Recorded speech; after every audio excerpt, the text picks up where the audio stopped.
I wanted to talk to you today about something that I've experienced several times, and I dropped a link in the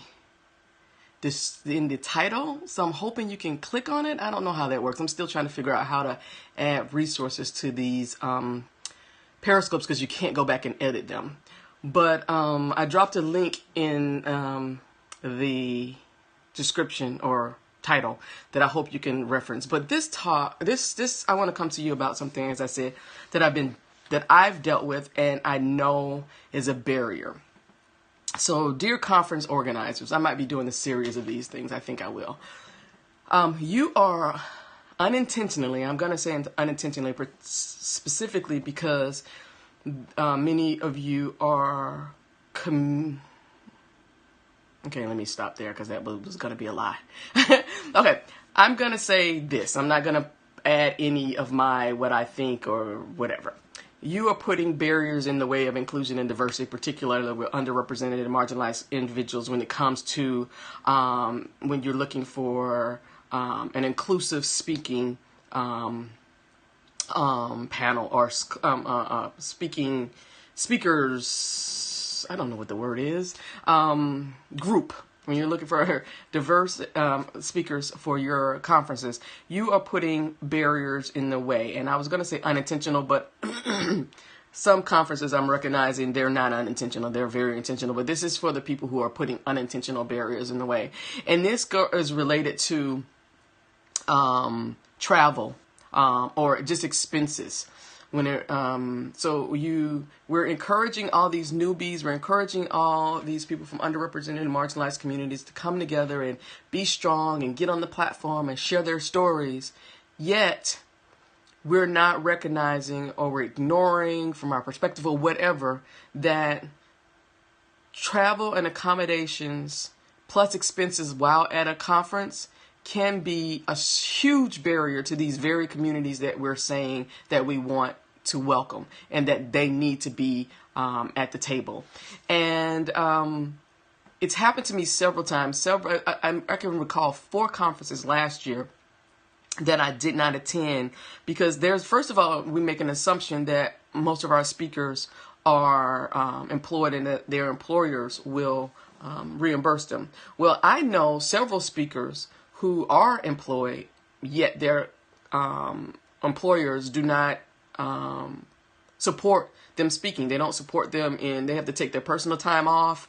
They have to pay for it themselves, all that kind of thing. And then you have this other group of people who are entering tech, who don't have jobs yet, who are just trying to figure stuff out, or people who are like me, who works for myself, and I just don't have the finances. And I also just morally, being from an underrepresented and marginalized community, I refuse to pay to speak at your event. So what happens is, so I'm just going to give you some insight into some of the conversations I've been having lately. So one was, someone said, and I'm reading, and I'm not going to disclose the people because that's not what I do, but I want to have this conversation. So they're organizing a conference, and they were saying how things are set up that they don't think that they could. Okay, let me back up. I was having a conversation because yet again I've been accepted to a conference that is saying first, you have to pay for your own travel, and secondly, which is the huge part of this, you won't get reimbursed till after the conference, and the conference is not till the summer. That's crap. You're not the federal government where I pay taxes and I don't get my stuff back until tax return time. If that's an option and I choose to take it, I should get immediate reimbursement. I'm not sitting, you're not going to sit on my money because I may need that. And that's a problem. So that's the one thing that I'm finding is this policy, and I've seen it in several different communities, in language communities where, or I've gone to a processing technology communities where it's welcome but we have this policy in place because we've been burned before. I don't care. It's not my issue. What you're saying to people from underrepresented and marginalized communities, I'm going to put the burden on you. I'm welcoming you to speak, but I'm going to put the burden on you. And that's disingenuous, and it doesn't align well with I'm welcoming you. So the conversation I had was, oh, they're how it's set up. They probably won't allow this to happen. And I said, then they need to reassess. You shouldn't expect unpaid professionals. That's the word. If that's how we're supposed to be viewed, particularly underrepresented and marginalized individuals, to bear the financial burden of speaking at a conference. It communicates to me that communicates to me that your values and actions are not aligned. And so I said, I know that there's a reason for doing it, but treating everyone the same is often the unjust thing to do when dealing with inclusion and diversity. And that's the thing that everybody wants to be treated the same. And that's one thing I'm going to be honest, I have an issue with some of these blind submission processes. And that's a whole nother thing. Because when I work with my autism group, I know that their ability to communicate socially and their what they're trying to do may not be as effective as I know what they'll do when they get on the stage, or when I ask them to do something. They can do the job, but they may have challenges with communicating that, and that's why they don't do so well in interviews. So I don't like the whole let's treat everybody equal. You can't treat everybody equal, because the one reason we're underrepresented and marginalized is because we have not been treated equally. So it's about making some accommodations, because I'm a special ed certified, making accommodations for individuals based on their needs. You don't treat every special needs child the same way. And so then I went on to say, and another issue I have specifically related to newbies, when organizers make such a request, many will think that it's set in stone and won't even consider asking for other options. So if they can't afford it, they will decline, which is a barrier to the goal of encouraging them to apply. So you're making the assumption that people are like, oh, well, they should ask. Well, everywhere else, if you're at something and they say they're not going to do this is their policy, most people don't think to ask, well, do you make exceptions? And so for you to say, well, they didn't ask, that again is putting emotional labor and putting the responsibility of the onus on the very people you say you want to welcome into these communities. And we have to do a better job. We just have to do a better job. So we should not, so my recommendation is just simple, just a very simple thing. On your survey, when you've decided to, they've been accepted, or even before, because I don't even like the ones that say, oh, calculate how much this is going to cost. I don't damn know. I don't know where you are. I don't know how much hotels are. I don't know how things are going to change. And that's burned me in the past, because I did do that for one conference based on what I thought it would be. But when it actually came time for the conference, it was higher. And then they kind of like tapped me on the hand. Well, that was what you wrote. That's what I knew.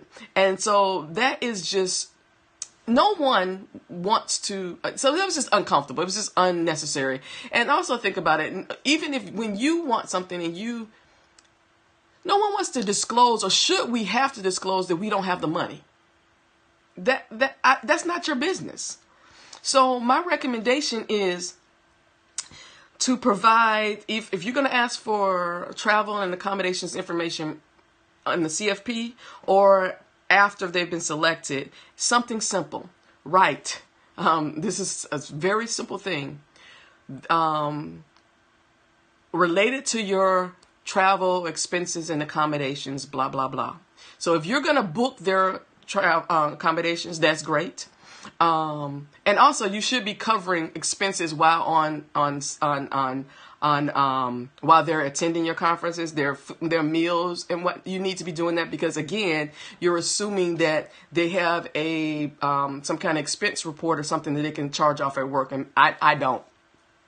So something simple as related to travel expenses or expenses while on, no, we'll just speak specifically to travel expenses. Option 1, are you able to, will you pay for your own travel and we will reimburse you within a week, 24 hours, whatever it is, should not be after the conference. And then next one is, would you like us to book that travel for you? That's it. It should not be asking them about their financial need or anything. That's an area where you treat everybody equally. So that I have an option of, no, because if I go overseas, that's just too complicated for me. So I definitely want my overseas host to take care of accommodation. I mean, everything for me personally. But if I'm going to, let's say I live in Atlanta and I'm going to Nashville, I may have and don't have a problem with paying for me to go to Nashville, but I want to be reimbursed because particularly when your submissions or your requests come at different times in the month, you don't know what my money is tied up doing. It could be a $50 ticket to Nashville, but if I had just bought a house, I don't have $50. And I shouldn't have to explain that to you. So it's not about, don't get me wrong, don't think I'm saying it's about being poor or that kind of, it's my money. I choose to use it how I choose to use it. And I should have an option that does not have me to disclose it to you because you're not the IRS. You're not my attorney. You're not the whatever. So I shouldn't have to disclose that to you. So I hope you get this because, again, this is for the organizers who really, truly want to improve inclusion and diversity with their speaker lineup. That's the word I was looking for, speaker lineups. And not recognizing that they are putting barriers in the way of that. So just eliminate people having to tell you about their finances because it's not your business. So again, what I'm saying is to have an option, a check, just simple. How would you like to handle, that's it. How would you like to handle your travel to this event? 1, you pay and we reimburse you within a reasonable time frame, which should not be more than a week. Or 2, you would like us to handle that. So have a wonderful day and #causeascene. Goodbye.